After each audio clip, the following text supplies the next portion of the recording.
सतगुरु चरण को करूं प्रेम प्रणाम। अशुभ हरण मंगल करण धनि श्री देवचंद्र जी नाम।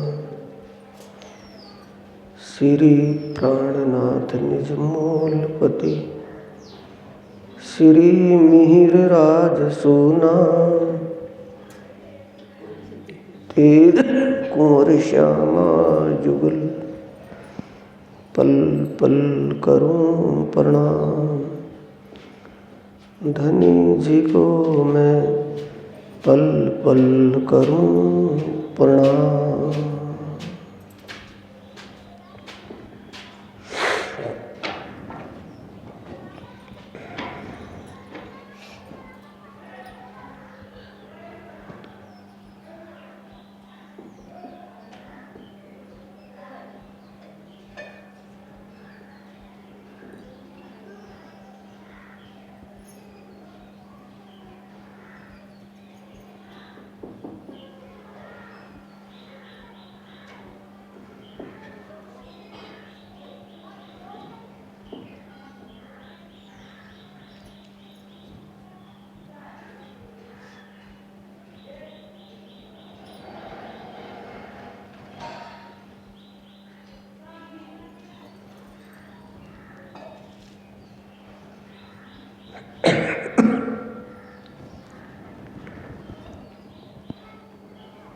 आधार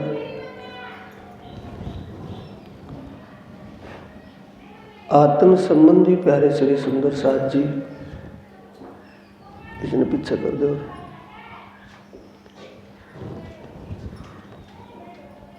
ग्रामवासी धर्म प्रेमी साथियों, माताओं, बहनों, बुजुर्गों, आपकी इस पावन नगरी में, इस पावन पवित्र स्थान पर उस पारब्रह्म परमात्मा की असीम कृपा और हादी सतगुरु महाराज जी की प्रेरणा से ये ब्रह्म ज्ञान चर्चा का आयोजन हुआ है। जो भी दुनिया में हमें होता दिख रहा है, हुआ है, सब परमात्मा के हुक्म, उनकी इच्छा से ही हुआ। जो वो दिल में अपने ले लेते हैं वैसा ही सामने प्रत्यक्ष दिखाई देने लगता है। तो सबके मूल में जागने का विषय है। कोई भी प्रोग्राम हो,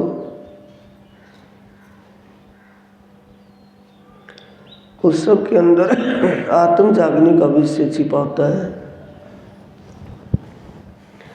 ऐसा ही विषय आज की चर्चा में सामने निकल कर गया है।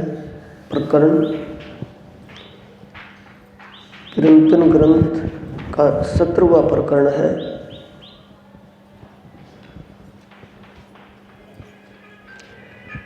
सखीरी आत्म रोग बुरो लग्यो, याको दारू ना मिले तबीब। आत्म रोग, सुंदर साथ जी, अब से पहले आपको शारीरिक रोग तो सुनने को मिले होंगे कि भी ये रोग लग गया, ये कष्ट हो गया, लेकिन यहाँ तो आत्म रोग का विषय आया है।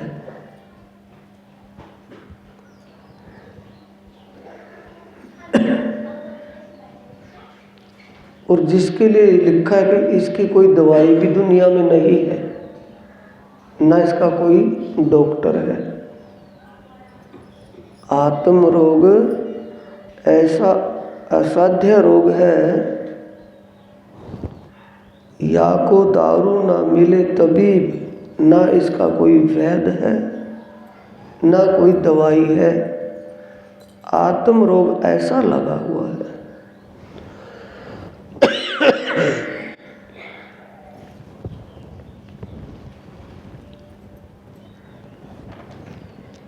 चौदह भवन में न पाइए सो हुआ हाथ अभी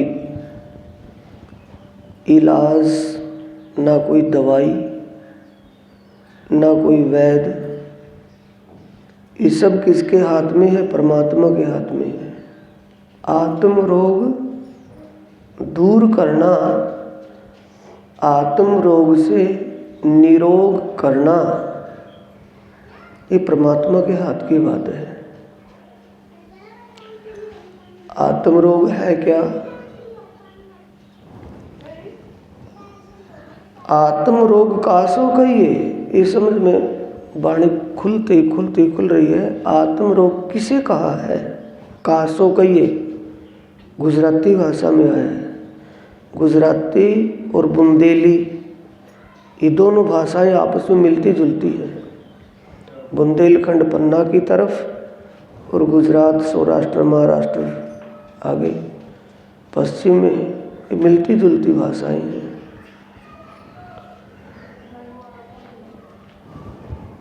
आत्म रोग कासो को ये किसे कहा है? जिन पीठ दई पर आत्म,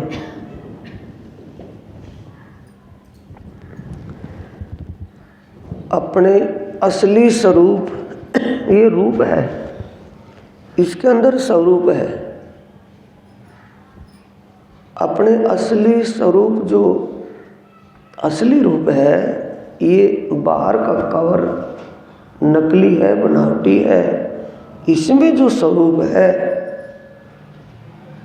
उसको भूल जाना। इसका असली स्वरूप क्या है उसको भूल जाना। इसका सच्चा संबंध किससे है उसको भूल जाना।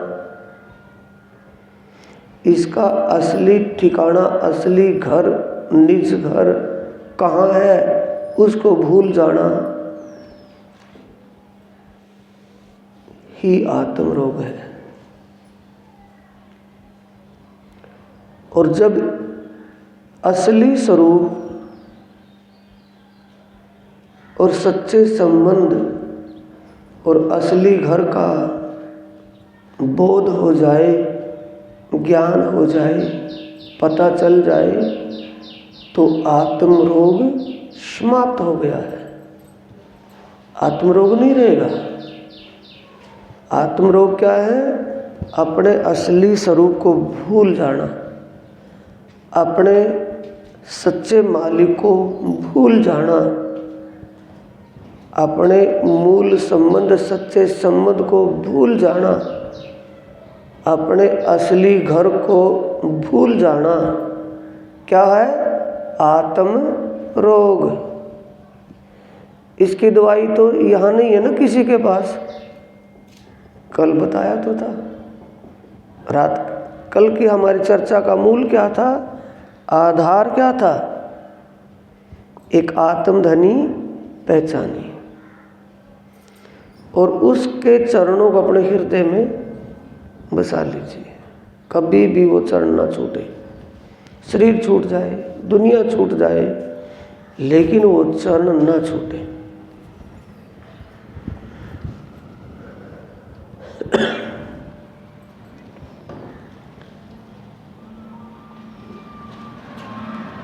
असली स्वरूप जो अंदर है उसको नहीं जानते। अगर चर्चा में, वाणी में, थोड़ा वाणी मंथन करने में, चर्चा सुनने में ये बात मिल जाए कि हम परमधाम की आत्माएं हैं, हमारा सच्चा संबंध एक पारब्रह्म परमात्मा से है, हमारा असली घर परमधाम है, परमधाम में नहीं परमधाम है। परमधाम क्या है? परमात्मा का दिल। निर्वात आते श्रृंगार ग्रंथ में, लेकिन इतनी बरीकी तक अभी नहीं। जब आपका सिलेबस,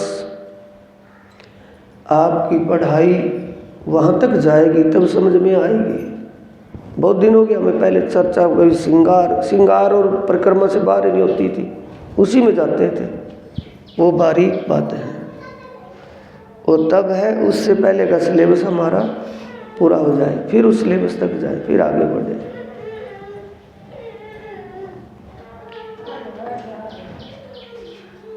भले ही हमें ये सुनने को मिल जाए, ये पता चल गया वाणी से, लेकिन अंतर आत्मा तो अभी तक उसको एक्सेप्ट नहीं कर रही। अंतर आत्मा में अभी ये दृढ़ निश्चय नहीं हुआ कि हम परमधाम की आत्मा है। ये अंदर दृढ़ निश्चय नहीं हुआ कि हमारा सच्चा संबंध अक्षरातीत पार ब्रह्म राज्य से है, किसी से नहीं। हमारा असली घर परमधाम है और कुछ नहीं। परमात्मा का हृदय ही तो परमधाम है। परमात्मा का दिल जब प्रकट रूप में दिखाई देता है तो परमधाम दिखाई देता है। जब परमात्मा अपने चित्त घन रूप में चले जाते हैं तो सिर्फ एक स्वरूप ही रहता है और कुछ नहीं। यानी परमात्मा का एक स्वरूप रहता है। जब अपने वो आनंद में विलसते हैं तो फिर परमधाम का प्रकट 25 पक्ष दिखाई देता है। श्यामा जी दिखाई देती हैं, अक्षर ब्रह्म और लक्ष्मी होते हैं। खूब खुशहालियाँ जो परमधाम में जो कुछ दृष्टिगोचर होता है, जब राज्य अपने आनंद विलास में डूबते हैं, आनंद विलास में खो जाते हैं, आनंद के विलास में होते हैं, तो 25 पक्ष प्रकट हो जाते हैं। वो उनके हृदय का ही रूप है उसमें। इसलिए तो जा कारण माया रची, शास्त्र भी ता कारण, खेल भी ये ही देख सी, अर्थ भी लिए इन। ये खेल किसके लिए, ये चर्चा पीछे की थी कल।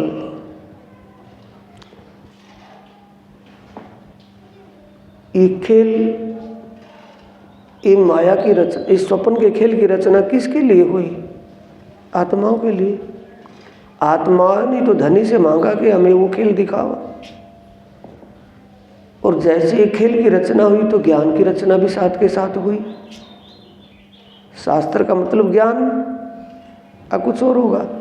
मोटी सी बात में है ना, शास्त्र का मतलब ज्ञान, ज्ञान की रचना भी साथ के साथ हुई। जिनके लिए खेल रचा, खेल वही देखेंगे कि वो रचने वाला देखेगा। जिन्होंने खेल को मांगा है, खेल देखने की इच्छा की है, वही तो खेल को देखेंगे। 3 पॉइंट आ गए अब सामने। एक तो खेल रचने वाला, खेल करने वाला, एक खेल में बने कार्टून, एक खेल देखने वाले। 3 हो गए ना। ये जो दुनिया है ये तो खेल है, खेल के कार्टून है। ये क्या, इनको क्या पता क्या देखेंगे? देखना किसको है? आत्माओं को। उन्हीं के लिए रचा गया है, वही देखेंगे। देखने का मतलब इसमें रहते हुए इसके प्रभाव से निकल जाना, इसका प्रभाव उनके ऊपर ना रहे। जल में है लेकिन सूखे हैं, ये कोई असर ही नहीं है।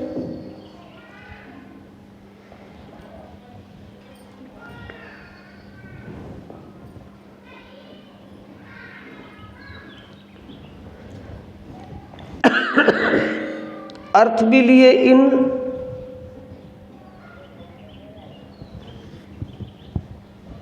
ये मुश्किल है सारी बातें सुंदर साथ जी। खेल को खेल के रूप में देखना आसान है, यह कठिन है।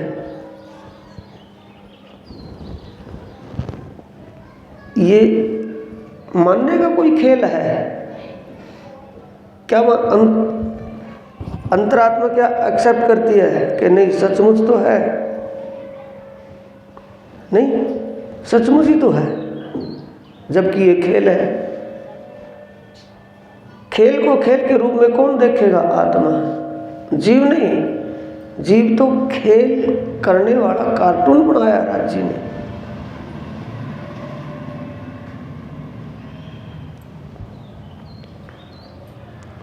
ज्ञान भी उन्हीं के लिए आया है। और ज्ञान में जो संविधान, ज्ञान का मतलब संविधान, जो ज्ञान में संविधान संयम है। संविधान किसको क्या बोला? अपने जैसे योग के अष्टांग 8 अंग हैं, यम, नियम, आसन, प्राणायाम, प्रत्याहार, धारणा, ध्यान, समाधि। यम का मतलब संयम, संयम का मतलब संविधान। भारतवर्ष का संविधान ही तो संयम है, कानून नियम है, संविधान से तो है। तो उस संविधान ज्ञान के संयम की रस्सी में बंधकर आत्मा चल सकती है, जीव नहीं चल पाएगा। तो इसलिए कहा है जा कारण माया रची, शास्त्र भी ज्ञान भी उन्हीं के लिए, खेल भी यही देखसी, खेल से प्रभावित ना होकर के जल में रहते हुए कोरे रहकर, सूखे रहकर कमल के फूल की तरह आत्मा ही देख सकती है। अर्थ भी लिए इन जो ज्ञान में कथना कथी, जो ज्ञान में कथा गया है, रचा गया है, उसको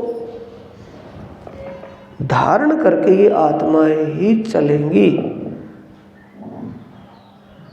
तो सब सारा कुछ साजबाज किसके लिए है? आत्माओं के लिए।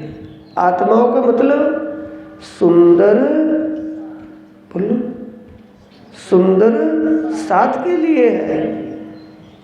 सुंदर साथ को दुनिया जो अनजाने में इस खेल से प्रभावित होकर के डिप्रेशन ले करके जिन्होंने शरीर भी छोड़ दिए, अटैक हो गया, ब्रेन हैमरेज हो गया, कुछ भी हो, अनेक बीमारियां खड़ी हो गई।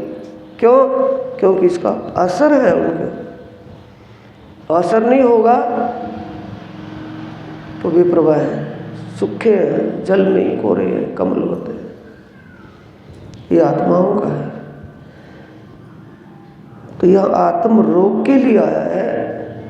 ये अपने बल को भूल कर, आत्म स्वरूप को भूल कर, आत्मबल, आत्म स्वरूप को भूलकर, अपने सच्चे संबंध को भूलकर, असली घर को भूलकर, सच्चे वर को भूलकर ये जो भटक रही है, ये आत्म रोग है। ये आत्म रोग, इससे जागृत करना, इस भूल को हटाना, अंतस्करण के संशय को दूर करना, अंतर मन में जो भ्रम, अज्ञान, संशय का अंधेरा छाया हुआ है, उस अज्ञान भ्रम के अंधेरे को अंदर से दूर करना किसके हाथ में है? परमात्मा के हाथ में है। क्योंकि उसने ही ये ऐसा किया हुआ है। ये माया चति बलवती, उपनी छे मूल धनी थकी।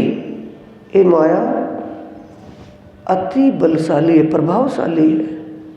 क्योंकि परमात्मा का हुक्म ही समझो इसको। परमात्मा के हुक्म से काम करना ही नहीं, काम करना तो दूसरा रूप कहाँ से आ गया? जब पूर्ण ब्रह्म बिन और ना कोई, जब एक परमात्मा के बिना कोई भी सर्वशक्तिमान नहीं है, कोई सर्वश्रेष्ठ नहीं है, वो ही एक है, तो उसका हुक्म ही ऐसा काम ये कर रहा है। उसके हुक्म से ही सब कुछ दिखाई दे रहा है। जब वो चाहेंगे ये समझ में आना शुरू हो जाएगा। जब समझ में आना शुरू हो गया तो उसका आत्म रोग इलाज सफल होना शुरू हो गया। दवाई तो खाई, इलाज तो किया, और बीमारी जो की तो खड़ी हो। तो किसके हाथ में है ये? धनी के हाथ में है। कृपा करो छो अमस धनी, शिखामण देव छो अति घणी, ऐनिश ल्यो छो अमारी सार, तो मोहजुल उतरसू पार।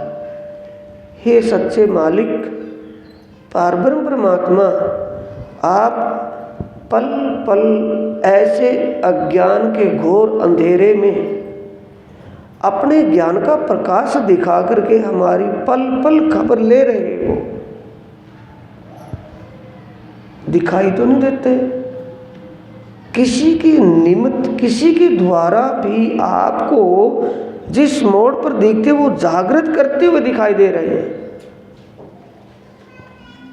ये उनकी कृपा है, उन्हीं की औषधि है। कृपा करो छो अमस्तनी, शिखामण देव छो अति घनी, ऐनिश लो छो अमारी सार, तो मोहजल उतरसु पार। अब वो पता नहीं मोहजल क्या होगा, कितना बड़ा सागर होगा, कितना बड़ा दरिया है। मोह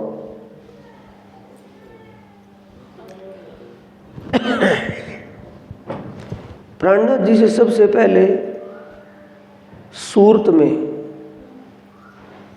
मद्भागवत पुराण के प्रकांड विद्वान थे गोविंद व्यास जी। गोविंद व्यास जी पूछते हैं, 40 प्रश्न पूछे ना प्राणनाथ जी से कि हे धामधनी, महात्मा ही तो कहेंगे वो, क्यों अभी तो नज़दीक आए हैं, रूप दिख रहा है, जब स्वरूप को देख लेंगे तो फिर बदल जाएंगे, फिर महात्मा नहीं कहेंगे, प्रियतम कहेंगे, धनी कहेंगे, पिया कहेंगे, कुछ भी कहें उसके भाव ही बदल जाएंगे। गोविंद व्यास जी पूछते हैं कि महात्मा, मेरी कुछ बातें भागवत से ऐसी हैं जो मेरी समझ में नहीं आती, मैं आपसे पूछना चाहता हूँ।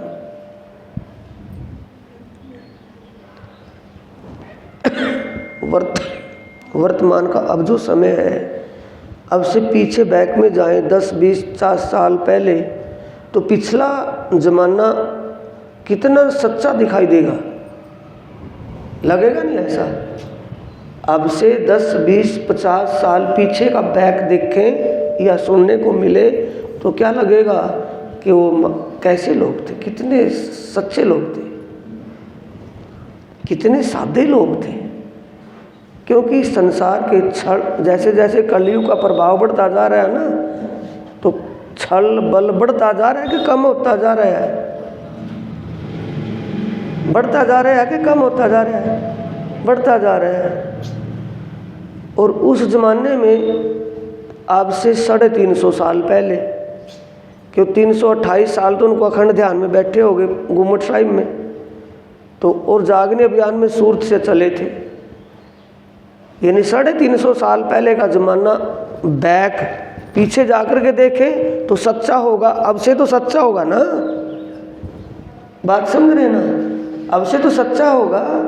तो गोविंद व्यास जी जो प्राणनाथ जी से पूछ रहे हैं, उनकी परीक्षा ले रहे हैं कि सच्ची में जो उसको समझ में नहीं आया वही बातें पूछ रहे हैं।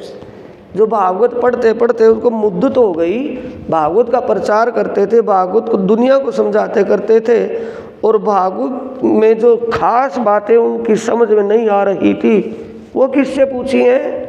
प्राणनाथ जी से। तब पूछा कि मोह क्या है?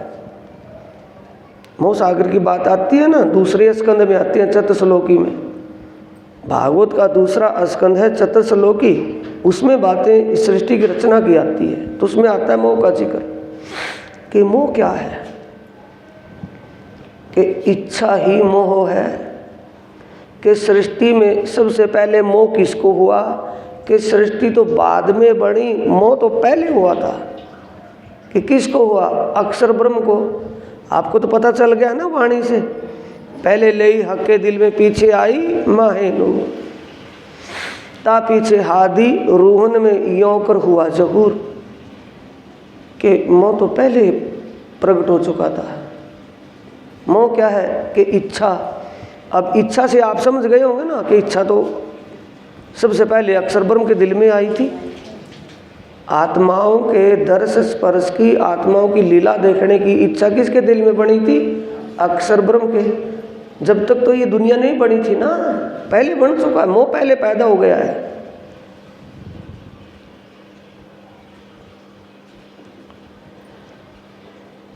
कृपा करो छो, मैं उस बैग पर जा रहा हूँ वहाँ थोड़ा सा समझने के लिए। कृपा करो छो अमस्तनी, शिखामण देव छो अति घनी, ऐनिश लियो छो अमारी सार, तो मोहजल उतरसु पार। मोजल क्या है?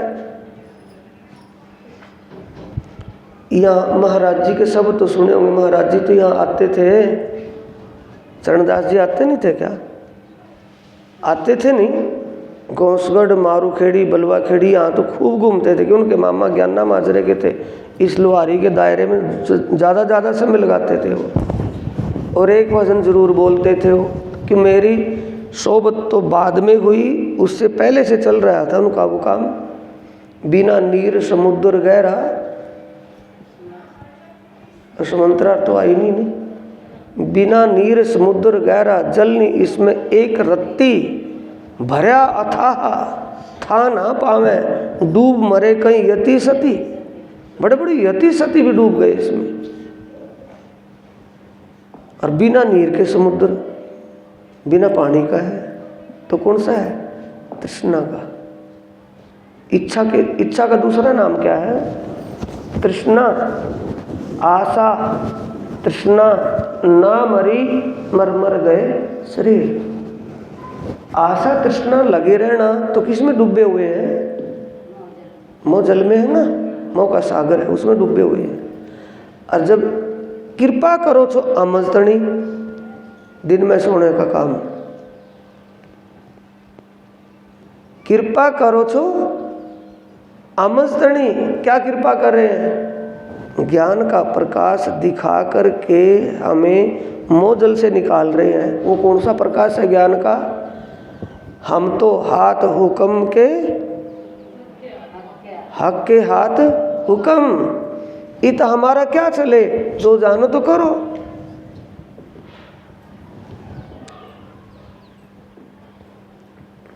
यही है कृपा, कोई और है? एक भवसागर क्या है? भ्रम और अज्ञान का अंधेरा। मोह सागर क्या है? तृष्णाओं में डूबे रहना, प्लानिंगों में डूबे रहना। समझ गए अब तो? स्कीमों में कि ये करके ये करेंगे, ये करके ये करेंगे, ऐसा करने से ऐसा हो जाएगा, ऐसा करने से ऐसा हो जाएगा, उसमें डूबे रहना। और होगा वो जो वो चाहेगा। ज्ञान से जब ये दृढ़ता अंदर बन जाएगी, अंदर हमारे परिपक्वता बन जाएगी कि जो वो चाहेगा वो होगा। दिमाग में झंझट हटा दें कि जो चाहेगा वो होगा, हमें तो काम करना है, कर्म करना है, करते रहें, होगा जैसा हो जाएगा। तो आत्मरोग दूर होगा कि लगेगा? बोलो, आत्मरोग दूर होगा, उसका इलाज हो जाएगा। आत्मरोग कब तक है? जब तक हम अपने आप पर लेकर के, अपने आप पर डिपेंड होते चल रहे हैं। हुक्म की कोई पहचान ही नहीं है, हुक्म का विषय समझ ही नहीं है। तब तक जब हुक्म की बात समझ में आ जाएगी तो समझो अपने आप को पहचान लिया कि हम किसी की अंगना है, हमारा कोई अंगी है, हम वो ऐसे नहीं है। दुनिया दुनिया है, हम दुनिया में नहीं है, उससे दूर है।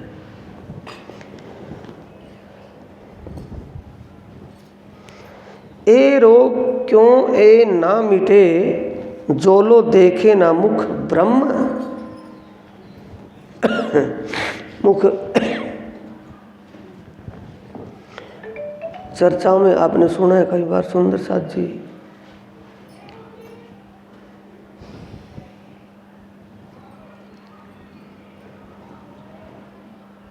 ज्ञान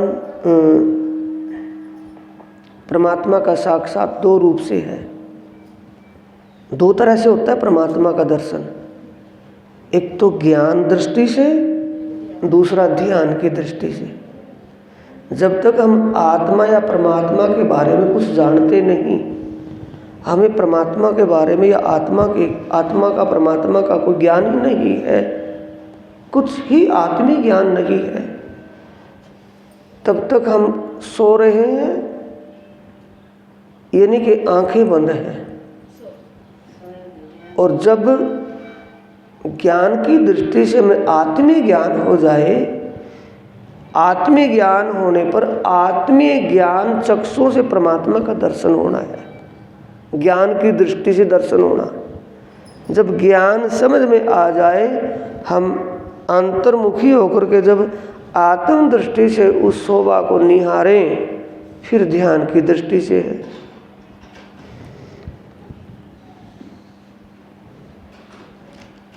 जो लो देखे ना मुख ब्रह्म, मुख ब्रह्म। जब तक हमें ब्रह्म प्रेम दो एक दो दुनी में नाही, प्रेम और परमात्मा, ब्रह्म और सत्य सब एक ही पर्यायवाची है। ब्रह्म और प्रेम दो एक, प्रेम ही परमात्मा है, परमात्मा ही प्रेम है, ब्रह्म ही परमात्मा प्रेम है, प्रेम ही ब्रह्म है। ब्रह्म सत्य है, असत्य नहीं है। ब्रह्म अखंड है, सत्य है, अणमिट है, मिटने बढ़ने वाला नहीं। जब तक हमें स्वप्न और साक्षात का ज्ञान ना हो जाए तब तक हमारा आत्म रोग है, और जब हमें आत्मीय ज्ञान हो जाए, साक्षात और स्वप्न की समझ बन जाए तो हमारा आत्म रोग कट गया है, इलाज शुरू हो गया, इलाज बन गया है।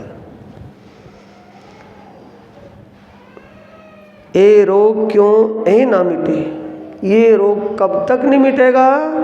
जो लो देखे ना मुख ब्रह्म, जब तक हमें सत्य या साक्षात या स्वप्न कहो या सत्य और असत कहो, जब तक हमें सत्य ज्ञान नहीं हो जाता, सत्य असत क्षीर और नीर की पहचान नहीं हो जाती, तब तक समझो आत्म रोग ज्यों का त्यों ही है। और जब सत असत की समझ पहचान बन जाए, सत असत कहते तो हम हैं, जय जय सतगुरु आरती तेरी, निर्मल दृष्टि कर जिन मेरी, क्षीर नीर का निर्णय कीनो। हम तो उसको पढ़ ही तो रहे हैं, पढ़ करके याद हो गया, बोल ही तो रहे हैं। निर्मल दृष्टि तो नहीं हुई कि बोलने से हो जाएगी भाई, हो जाएगी क्या? समझने से होगी, बोलने से, समझने से होगी। जब समझ में आ गया तो निर्मल दृष्टि हो गई। निर्मल का मतलब पवित्र हो गई, कुछ भी नापाकता नहीं है, कुछ भी उसमें मटमैला नहीं है। सो हबीब क्यों पाइए कहीं कर, हबीब वैद, सो हबीब क्यों पाइए कहीं कर कर थके उपाय। परमात्मा को पाना तो चाहा, लेकिन परमात्मा का साक्षात किसी को नहीं हुआ, परमात्मा के विषय समझ किसी को, परमात्मा के बारे में किसी को समझ नहीं हुई, कोई संतुष्ट नहीं हुआ, शंका में ही रह गए, अटकल में ही रह गए। सो हबीब क्यों पाइए कई कर कर थके उपाय। अनेकों ने अनेक प्रकार के उपाय करे, लेकिन आत्मा का सच्चा मालिक कौन है, हबीब ओ वैद कौन है, इस आत्म रोग को खत्म करने वाला कौन वैद है, पता नहीं चला, समझ में नहीं आया, अटकल लगती रही। शास्त्र देखे सब शब्द तिन दुख दिया बताए। शास्त्रों को जब अच्छी तरह मंथन करके समझा तो धर्म ग्रंथों में परमात्मा की प्राप्ति या उस आत्म रोग को दूर करने का एक ही नुस्खा मिला, दुख।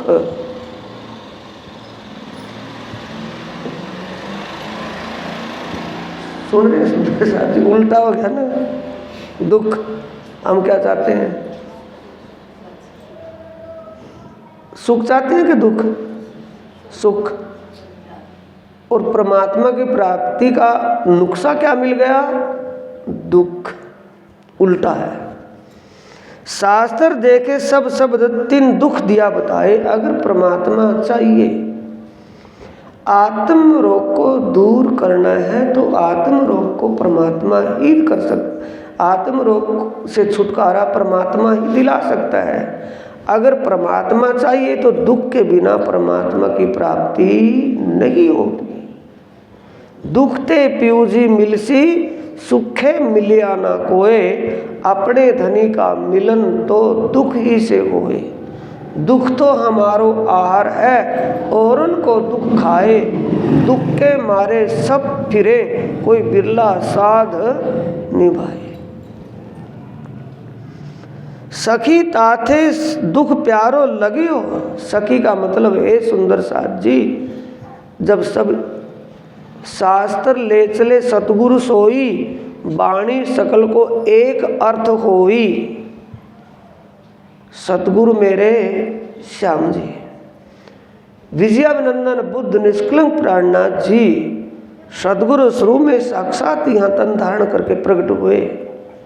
तो उन्होंने जो अपने आने से पहले शास्त्रों में लिखवा करके भेजा हुआ था, उसको सत्य सिद्ध उन्हीं को करना था कि दुनिया वाले करते।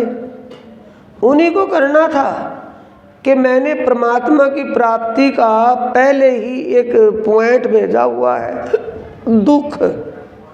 प्राणनाथ जी ने सभी धर्म ग्रंथों में जो पीछे भविष्यवाणियों में लिखा हुआ था, उन वाणियों को ही 36 साल तक जागनी अभियान में उन शास्त्रों को टटोल करके सबको दिखवाया कि ये लिखवा रखा है मैंने पहले से कि परमात्मा को पाना है तो क्या मिलेगा, क्या मिलेगा?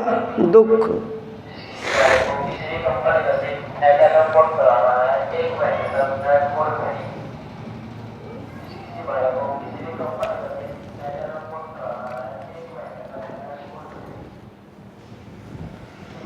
देखिए चौपाई में दुख लगे हाथ, ये समझ में आ जाएगी बात। यहाँ इस चौपाई का लिंक, यहाँ 30वीं चौपाई है और यहाँ चौपाई है चौथी को 30वीं से जोड़ेंगे तो लिंक बन गया इनका, दोनों का एक ही भाव है।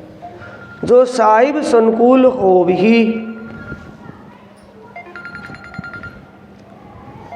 जो साहिब संकुल हो भी कमरे में, जो साहिब संकुल हो ही तो दुख आवे तिन। बाईपास तो नहीं गई बात। अगर आत्मा का सच्चा मालिक परमात्मा जिस आत्मा पर प्रसन्न होता है, संतुष्ट हो जाता है, खुश होता है, उसी को दुख देता है, औरों को नहीं। उल्टा करो, उल्टा करो ना इसको। महामत कहे गुरु सोई कीजे, जो अलग की देवे लख, इन उल्टी से सुलटाए के सीधा हो गया। पिया प्रेमे करे उल्टो इसको। परमात्मा जिस आत्मा से दिल से प्रेम करते हैं या जिसको जागृत करना चाहते हैं, उसी को दुख देते हैं, सुख नहीं।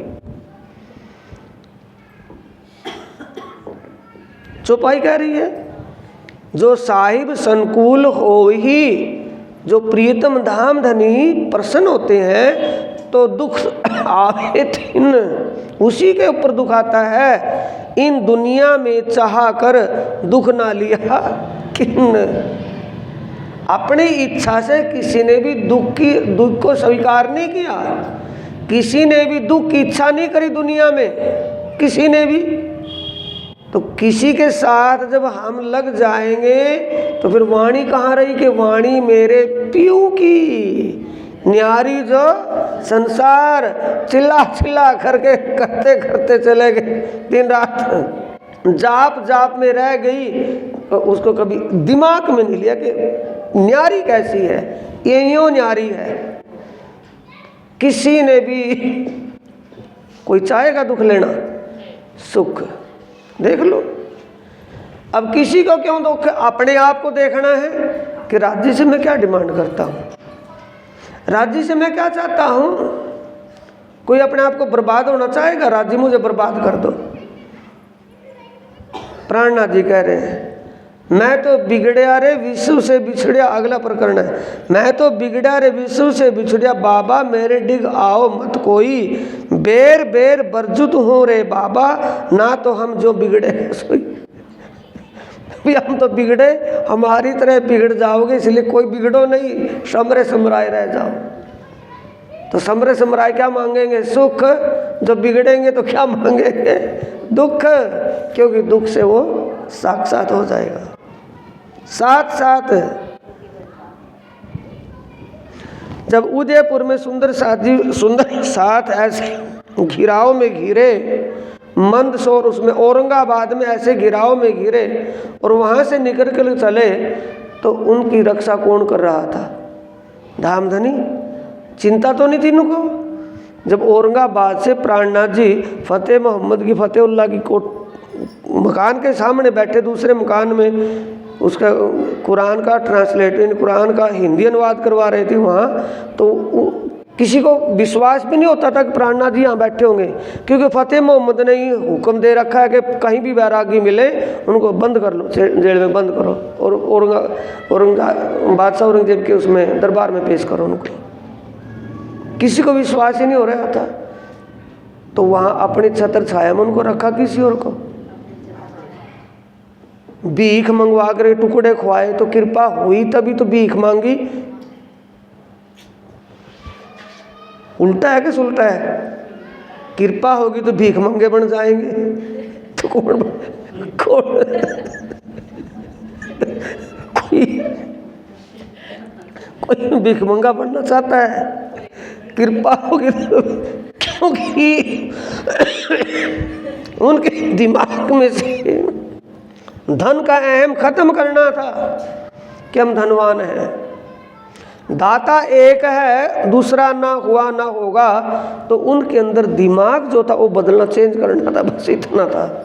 और टुकड़े थोड़ी मंगवाने के लिए लेकर के चले थे उनको, उनका अहम खत्म करना था कि नहीं, दाता वो है, मैं दाता नहीं, मैं धनवान नहीं, धनवान वो है जो सबको दे रहा है, सबका सर्जन कर रहा है, सबका पालन हो रहा है।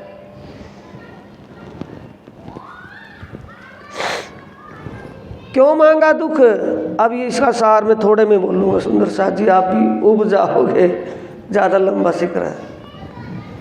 जो साहिब संकुल हो ही, सच्चा मालिक जब रीझता है, प्रसन्न होता है, तभी दुख मिलता उस आत्मा को। इन दुनिया में चाह कर दुख ना लिया किन, दुनिया में किसी ने भी चाहत करके दुख नहीं मांगा। जिनको समझ बन गई दुनिया में, क्योंकि पहले भी तो आया ना, चौपाई थी तो शुरू हो गई थी। दुनिया के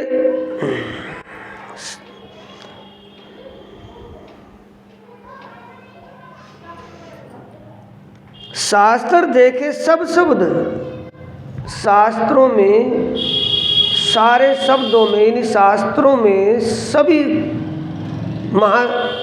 महापुरुषों ने, शास्त्रों के अंदर सभी महापुरुषों के शब्द जो मिले, तो सब ने परमात्मा की प्राप्ति का मूल दुख ही माना है कि दुख के बिना वो अपनी अंगना को नहीं मिलते। पहले दुख दिखाते हैं, बाद में मिलते हैं। दुख दे, अब आगे समझने का, दुख देवे दीवानगी, श्यानप देवे उड़ाए। जब कोई दुख में दुखी हो, उसकी चतुराई, उसकी अक्लमंदी सब खत्म हो जाती है कि रह भी जाती है? खत्म हो जाती है ना।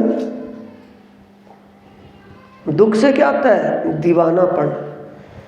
जब इन सारे संसार से थोड़ होकर के सिर्फ एक ही दिमाग रह जाता है, तो उस तरफ दिमाग जाता ही नहीं, फिर सिर्फ एक ही रह जाता है, तो फिर दीदार किसका करना? एक का करना, दो का थोड़ी करना है, एक ही बाकी शेषता है। दुख देवे दीवानगी, श्यानप देवे उड़ाए, ताथे दुख कोई ना लेवही, सब सुख श्यानप चाहे। प्रणाम जी। दुख देवे दीवानगी, दुख में दीवानगी का मतलब एक परमात्मा का विरह ही दिल में रह जाता है, और विरह की अग्नि में जलकर ऐसा निखार आता है कि उसमें तपने के बाद कुछ भी बाकी नहीं रह जाता। श्यानप देवे उड़ाए, समझदारी, अक्लमंदी, बुद्धि, चतुराई सब खत्म हो जाती है। सिर्फ एक परमात्मा का वैराग बाकी रह जाता है।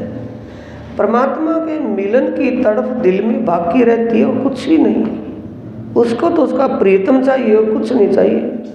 संसार का सुख उसको अग्नि के समान दिखाई देता है, क्योंकि संसार के ऐश्वर्य में डूबने के बाद फिर भक्ति मार्ग छूट जाता है।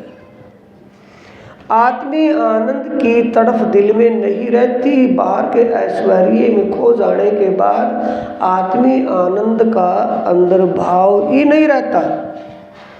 आत्मीय आनंद वैराग विरह के बिना नहीं मिलता। ये प्राणनाथ जी कहना चाह रहे हैं यहाँ। ताथे दुख कोई ना ले भी, क्योंकि श्याण चतुराई किसको चाहती है?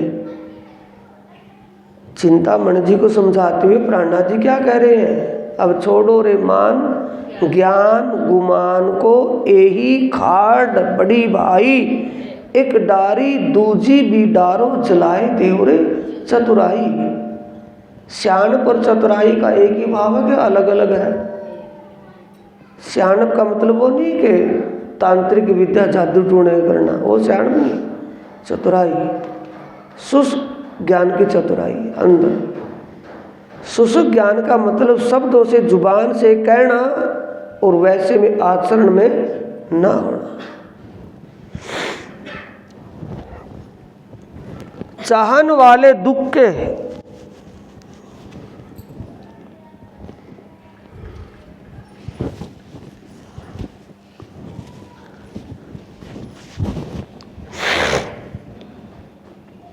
चाहन वाले दुख के दुनिया में ढूंढ देख। दुख की चाहत, अब आप बार बार दुख की बात को समझेंगे। सिर्फ परमात्मा का ही दिल में वैराग हो, परमात्मा मिलन का ही एक वैराग उत्पन्न हो जाए। जिसके दिल में परमात्मा के मिलन की एक विरह की अग्नि जली हुई हो, परमात्मा का ही एक वैराग जिसको लगा हो, ऐसे दुनिया में ढूंढे से मिलेंगे कि बहुत ज़्यादा मिल जाएंगे? ढूंढने से कोई बिरला ही मिलेगा, क्योंकि उनको क्या चाहिए? यहाँ का सुख, यानी कि इस मन और इंद्रियों का सुख चाहिए उनको, और उनको आत्मीय आनंद चाहिए। दोनों रास्ते अलग हैं। चाहन वाले दुख के दुनिया में ढूंढ देख, ब्रह्मांड यार है सुख का, दुख दोस्त हुआ कोई एक। दुख की दोस्ती निभाना यानी दुख को गले लगाना, दुख को अंगीकार करना बहुत कम होगा। अब बात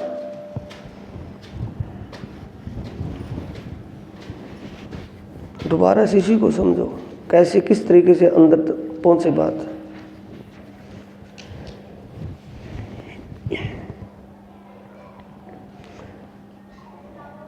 परमात्मा की प्राप्ति के लिए या आत्मीय आनंद पाने के लिए, आत्मीय आनंद के लिए कितने भी संकटों का सामना करना पड़े,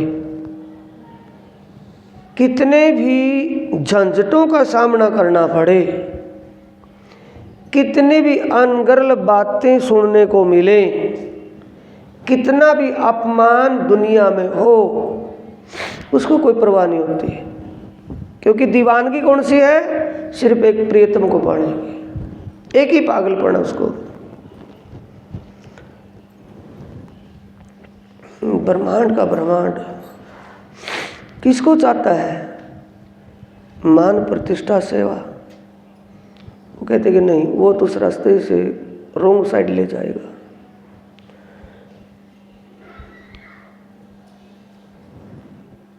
वाणी में कमी कुछ नहीं छोटी सुंदर, कोई मंथन करे सुन सभी तो। मार प्रतिष्ठा आया कहीं पढ़ते हुए पाठ में, मार प्रतिष्ठा पैजारो, कीर्तन में आता है मार प्रतिष्ठा पैजारो। पैजार कहते हैं जुत्ती की ठोकर को, कि ठुकरा दो।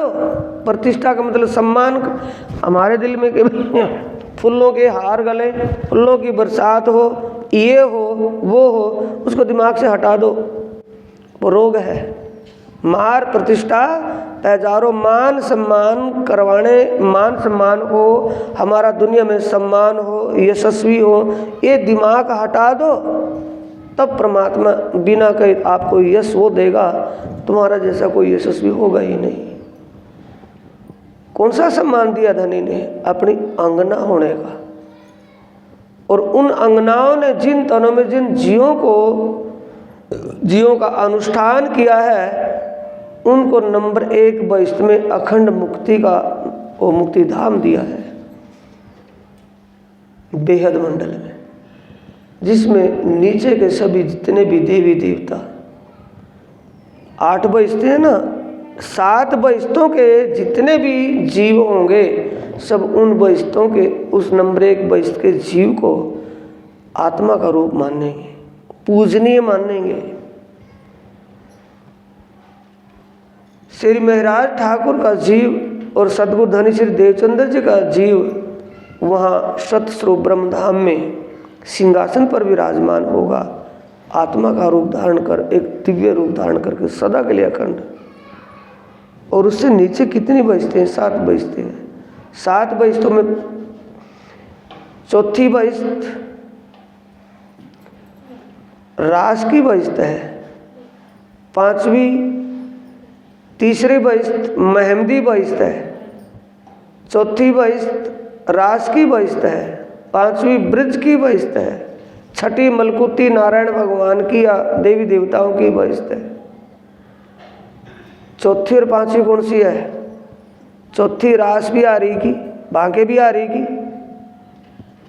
रास रमैया कौन होगा? बांके भी आ रही होगा कि रास जिरम रहे हम भी रास, बांके भी आ रही की।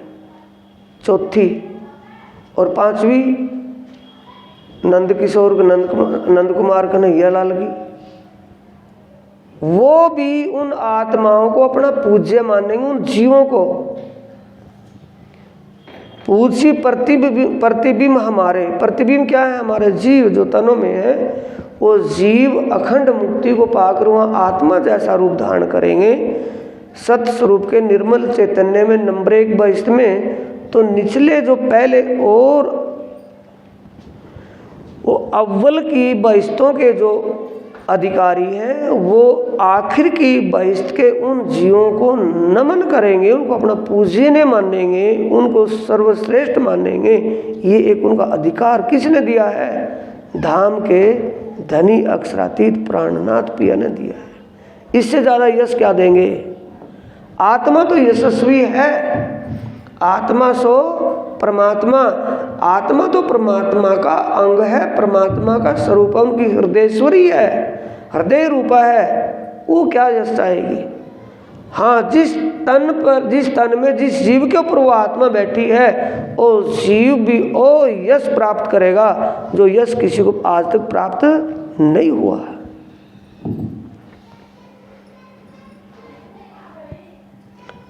समझ में नहीं आई वो बात, आप दूसरी तरफ ले गए होंगे, उसको दोबारा से समझेंगे। 11 साल 52 दिन जिस तन में जो जीव था, कन्हैया के तन में जीव तो था ही, अक्षित डायरेक्ट आत्मा बैठी थी वहाँ। जीव बिना आत्मा प्रवेश नहीं करती तन में, जीव पहले होता है, आत्म शक्ति है, शक्ति बाद में आती है। तो महाराज उसके 11 साल 52 दिन तक लीला करने के बाद जब रास की लीला में चलती है जाती हो सकती, तो वो जीव जो होता है उसको कहाँ अखंड करते हैं? नित्य गोलोक धाम में। वो कहाँ की बहिष्ठ है? 5वीं बहिष्ठ है, ब्रज की बहिष्ठ। ब्रज की बहिष्ठ में वो जीव, कन्हैया का जीव वहाँ है, वो बहिष्ठ है 5वीं। और चौथी में रास रमैया है, वो है चौथी, और तीसरी महमदी बहिश्त है। तो तीसरी का नंबर ऊपर क्यों आया? क्योंकि वो इल्म की बहिश्त है।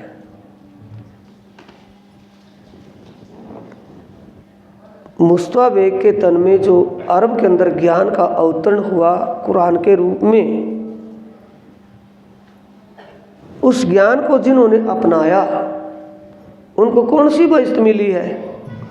यानी जिन्होंने कुरान में लिखा था कि परमात्मा की किशोर सूरत है, परमात्मा निराकार नहीं है, परमात्मा बेचून बेनमून नहीं है, वो निराकार और वो साकार नहीं है, वो शुद्ध साकार स्वरूप है, अमृत सूरत है, ऐसा सुंदर स्वरूप है, ऐसा उनका वो दिव्य परमधाम यानी अर्श अजीम उनका जो अर्श है, तो ऐसा है उसमें शहद और अमृत की नदियाँ, शहद दही दूध की नदियाँ बह रही हैं। तो यहाँ क्या समझ लिया कि शहद की अलग नदी होती होगी, कोई दूध की अलग होती होगी, ऐसा समझ लिया। वो पानी जो है शहद से मीठा है, दूध से भी उज्ज्वल है, दधी जैसा है।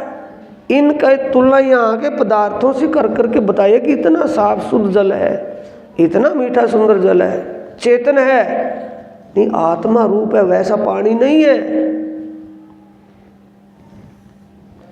जिन्होंने उस बात पर यकीन किया उनको कौन सा दर्जा मिला ऊपर से? अव्वल की बात कह रहा हूं मैं, आखिर की अब है, आखिर की है नंबर 1, नंबर 2, 7 और 8, ये आखिर की है। नंबर 3, 4, 5 और 6 ये अव्वल की है, पहले लीला हुई। वो अव्वल और आखिर सारी दरवाज़ा एक ही साथ खुलना है सबके लिए। तो उनको तीसरा नंबर क्यों मिला? ब्रज में जब इतना घनिष्ठ प्रेम था गोपियों में, अपने श्याम सुंदर के प्रति रास में जब इतना रमण हुआ, इतना प्रेम था, तो उस प्रेम से उनको 22वें दर्जा ऊपर क्यों नहीं मिला, नीचे क्यों मिला? मिलना चाहिए था ना।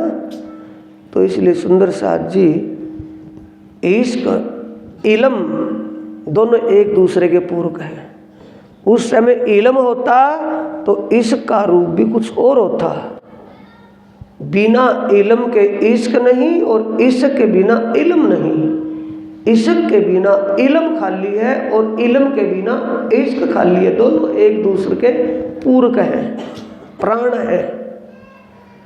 तो जिन्होंने उस इल्म पर ईमान किया, बात समझ रहे हैं?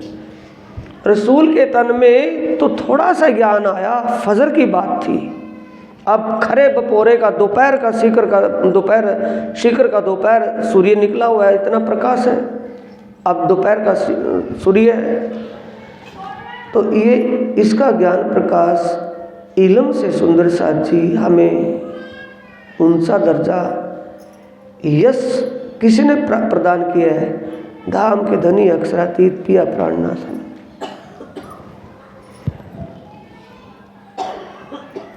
जाको स्वाद लग्यो कछु दुख को,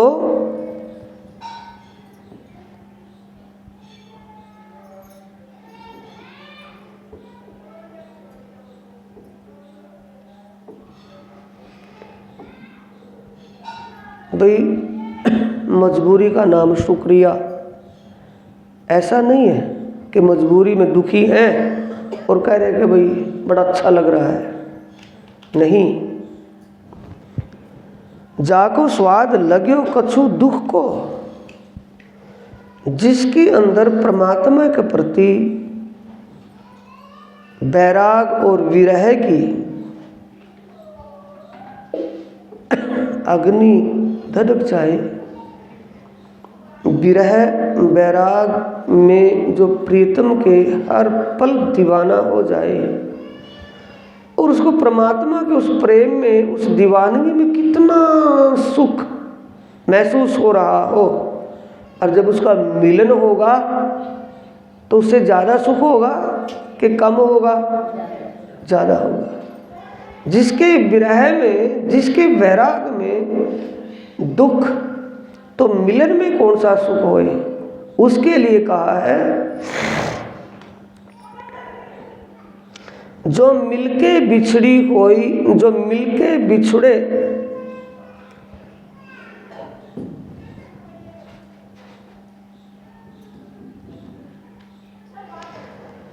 तेरे विरह का दुख सोई जाने, जो मिलके बिछड़ी होए मेरे दुल्हा। हे प्रीतम मेरे धाम के धनी, जो मिलके बिछड़ी होए, ये इंद्रावती अपनी एक शालीनता भाषा से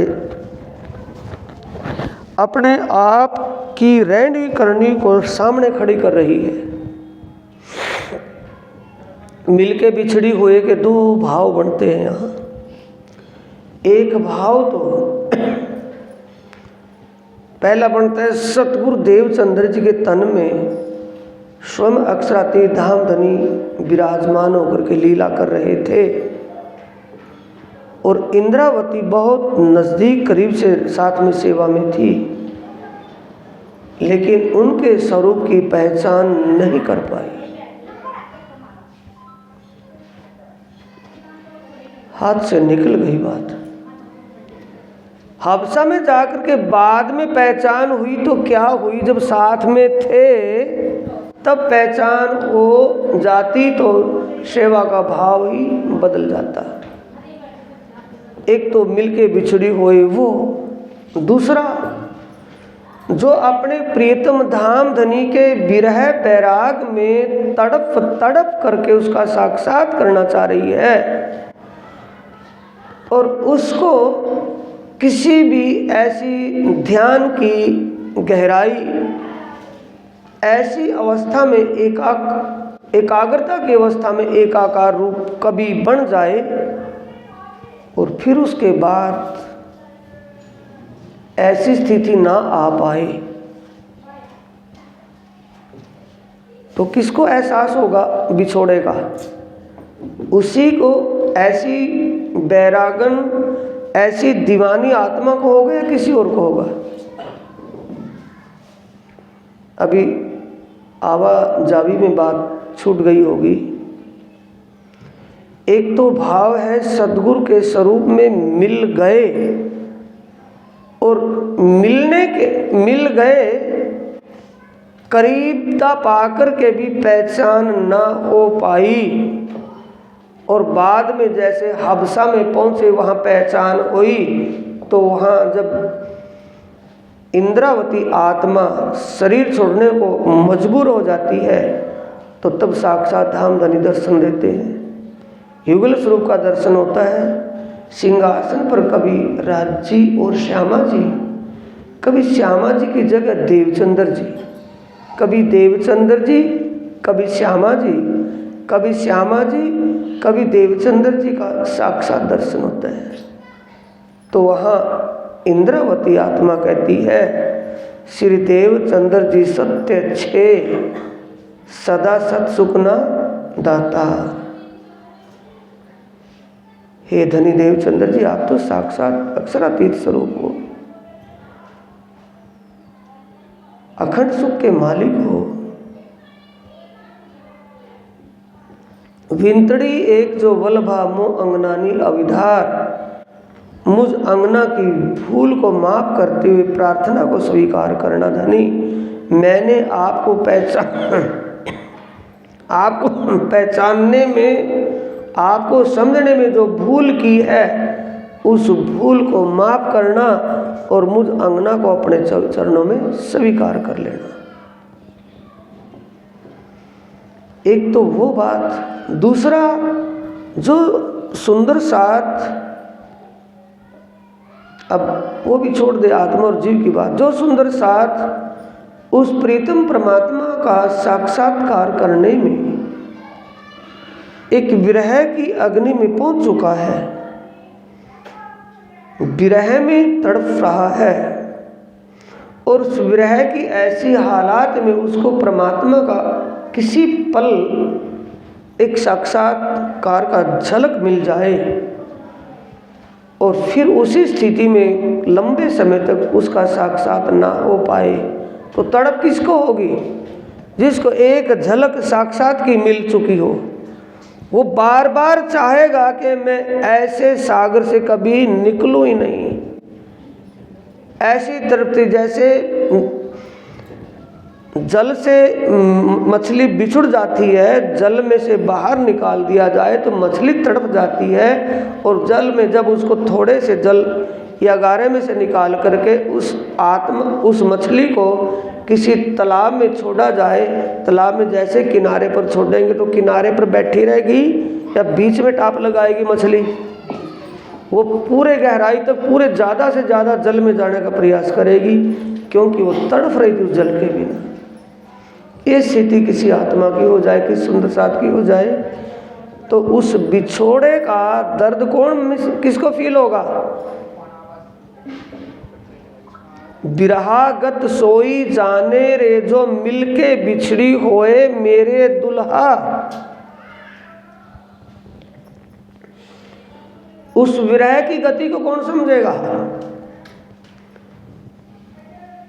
जिसने उसको पा लिया और फिर किसी कारण से बिछुड़ गया, तो वो या परमधाम की आत्मा है, वो तो वहीं बैठी है उनके चरणों में, वो बिछुड़ी नहीं है, वहीं बैठी है। इस इल्म से समझ करके जिसने अपने आप को उस विरह की अग्नि में झोंक दिया हो, वो जानती है कि प्रीतम का मिलन और बिछोवा, प्रीतम के मिलन के लिए दिल में विरह रूपी दर्द कितना सुख देता है, और मिलन में कितना सुख होगा।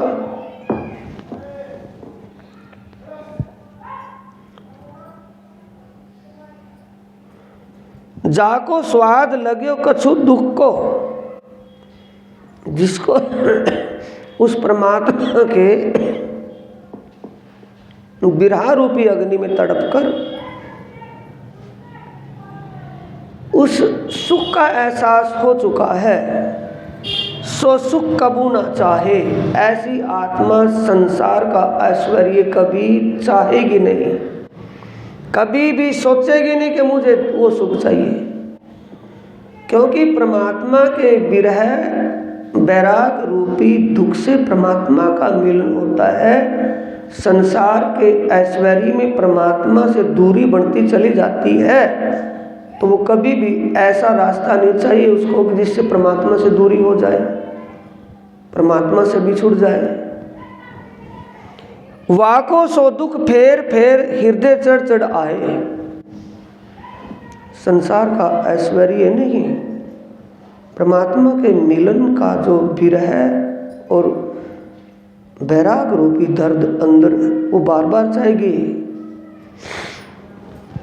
जिसको कोई सपना अच्छा दिखाई दे, आप वहीं आए सुंदर साथ जी, ज़्यादा ब्रीक में आप नहीं जा पाएंगे।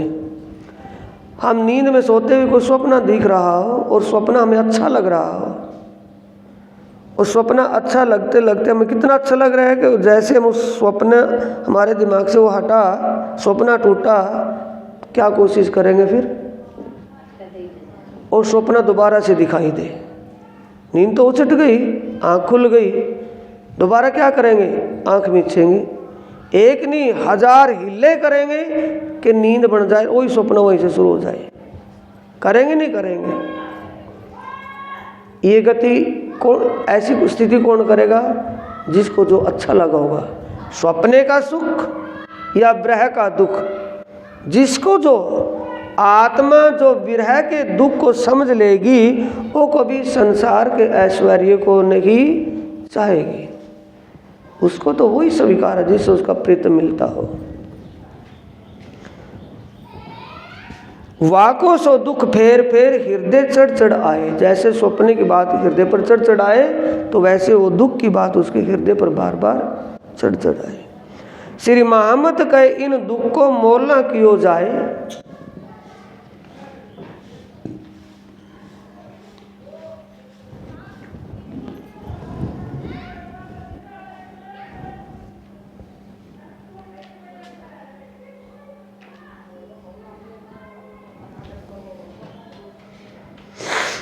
सुख माया को मूल है। ये कभी चर्चा मुश्किल मिलती होगी सुंदर साथ जी। वाणी पढ़ते होंगे तो इन बातों पर गौर, क्योंकि वाणी में क्या होता है कि मंजिल पूरी करनी है, इतना पाठ बचा हुआ है, जल्दी जल्दी पूरा करना है, वहाँ ये समस्या खड़ी हो जाती है। फुर्सत से वाणी जब पढ़ी जाए, मंथन किया जाए। सुख माया का मूल है, ये संसार का सुख ऐश्वर्य क्या है, माया का मूल बता रहे हैं प्राणनाथ जी, तो माया का रूप है। सो चाहे बड़ो विस्तार, कि हर किसी की तृष्णा होती है उसकी तरफ। तिन साधो सुख तजिया वास्ते अपने करतार, दुखते प्यूजी मिलसी सुखे मिल्या ना कोय, अपने धनी का मिलन तो दुख ही सो होई। जिस दुख से प्यूजी मिलसी मैं उस दुख को लेऊं रे बुलाए, जिस विरहा वैराग रूपी दुख से मेरे प्रियतम मिलता हो मैं उसी को स्वीकार करूं, दूसरे ऐश्वर्य को नहीं।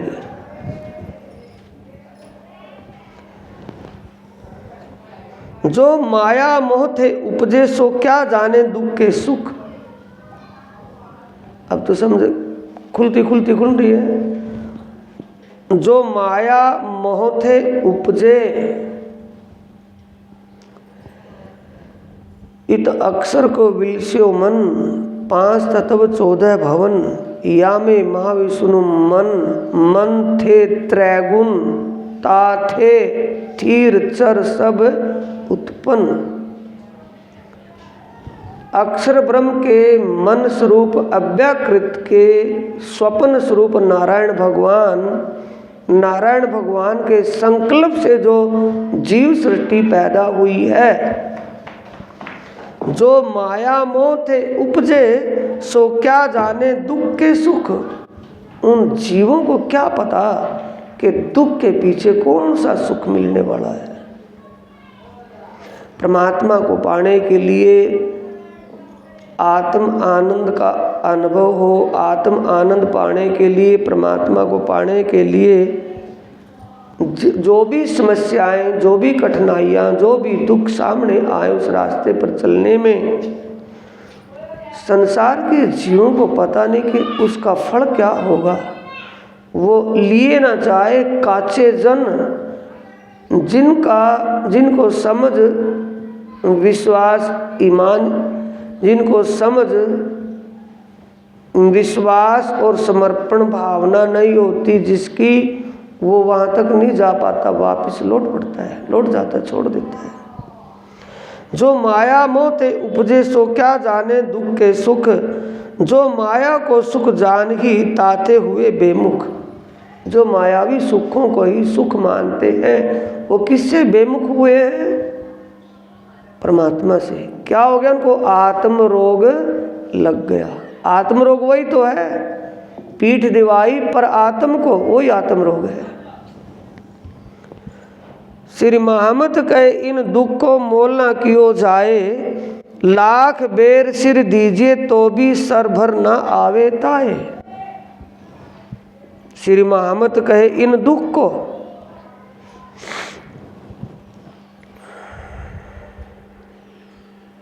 अब दो बात चली हुई है उसमें समझ में नहीं आ पाई होंगी शायद। वो विरहा और वैराग बार बार सुन रहे हैं।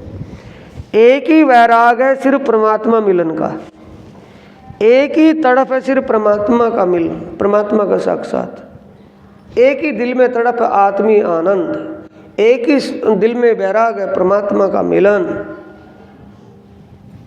जिसके दिल में एक ही बात रह जाए बाकी सब बात निकल जाती है। ऐसे रास्ते पर चलने में कितनी कठिनाइयां उसको आएंगी, उसके सामने कितनी प्रॉब्लम आएंगी। वो क्यों आती हैं? क्योंकि उसको देख रहे हैं धनी परख करके ये पक्का है या कच्चा। तो इसलिए आया वाणी चौपाई में, लिए न जाए काचे जन। जिनका ईमान कच्चा होता है, जिनको समझ नहीं होती, जिनका ईमान पक्का नहीं होता, वो उस ऐश्वर्य को, उस आनंद को नहीं ले पाते, आत्मीय आनंद नहीं मिल पाता। वो क्या चाहते हैं? ये यहाँ की वाह, यहाँ का सम्मान, यहाँ की प्रतिष्ठा,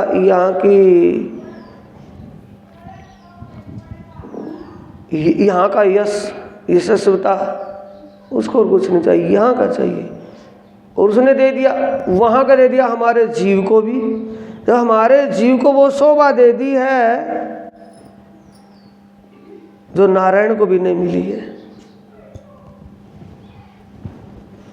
श्री महामत कहे इन दुख को मोल ना कियो जाए। प्रीतम परमात्मा को पाने के लिए जो तड़प हो जाती है और उसमें जो प्रॉब्लमें खड़ी होती हैं, दुख सामने आते हैं, कोई कठिनाई होती है, किसी प्रकार से झंझटे होते हैं, तो उन दुखों का मोल यहाँ नहीं, तब होगा जब उसका फल उसको मिलेगा। रिजल्ट बाद में निकलता है ना, रिजल्ट जब उसका आएगा तब पता चलेगा कि ये महंगा था या सस्ता था। श्री मोहम्मद कहे इन दुख को मोल न कियो जाए, लाख बेर सिर दीजिए। सिर देने का मतलब कितना भी समर्पण भाव हो, लेकिन विरह ना हो। भाई समझ लिया, विश्वास हो गया, समर्पण भाव हो गया, लेकिन समर्पणता में एक बैराग प्रीतम का ही ना रहे, प्रीतम का ही रह जाए और कुछ ना रहे। लाख बेर सिर दीजिए तो भी सरभर ना आवे ताई। किसके बराबर? दुख के बराबर। लाख बेर सिर दीजिए, भैरों छाप खाए या वाणी के कारण तिल तिल दे कटाए, वो बात छुपाई में वाणी में आ रही है। अनेक बार कुछ भी कर ले, लेकिन एक प्रियतम के लिए विरह, प्रीतम के लिए तड़फ, एक परमात्मा को पाने की तड़फ, अपने आत्म आनंद को पाने की तड़फ जब तक ना हो तो कोई भी भक्ति उसके बराबर नहीं होगी। कितना भी कुछ भी कर ले, कुछ भी कर ले। और वो तड़प कब होगी? जब हमें कुछ समझ बन जाएगी। जब तक समझ नहीं है तब तक हम असत को सत और सत को असत समझे बैठे। इसीलिए साक्षात और स्वप्न की जब समझ बन जाए, हमें तड़प साक्षात की हो, वैराग साक्षात का हो, तो उसके लिए प्राणनाथ कहते ये ही एक आत्म रोग है जो सत को असत और असत को सत समझ बैठे। जब सत्य, क्षीर और नीर, साक्षात और स्वप्न दोनों समझ में आ जाए और समझ के बाद फिर ईमान और समर्पण हो जाए, कोई बंदगी उसकी बाकी नहीं है, फिर कोई भजन करना बाकी नहीं है। चौपाई दोहराएंगे सुंदर साथ जी।